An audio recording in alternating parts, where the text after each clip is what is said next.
আমি খুব সাধারণভাবেই মুগ ডাল বানাচ্ছি, কিন্তু এর স্বাদ হবে অপূর্ব, অসাধারণ খেতে লাগবে রুটি বা ভাতের সাথে। মুগ ডালটা শুকনো কড়াইয়ে নেড়ে নেবো যাতে খুব সুন্দর গন্ধ বেরোয়, ততক্ষণ এটা ভাজবো যাতে পুড়ে না যায়। তারপর ভালো করে জল দিয়ে ধুয়ে এটা প্রেসার কুকারের মধ্যে দিয়ে দিলাম। লবণ, হলুদ, একটু সর্ষের তেল, 1 চামচ জিরে গুঁড়ো, একটা কাঁচা লঙ্কা আর একটু আদা গ্রেট করে দিয়ে দেবো। এটা সেদ্ধ করার সময় আমি 2টো সিটি দেব।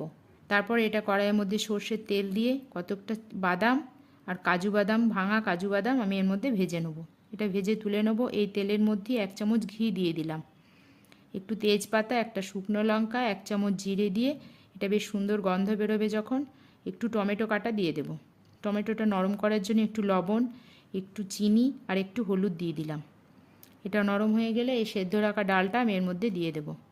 এবার যে বাদামটা আমি ভেজে তুলে রেখেছি সেই বাদামটা আমি ক্রাশ করে ডালের মধ্যে ছড়িয়ে দেব।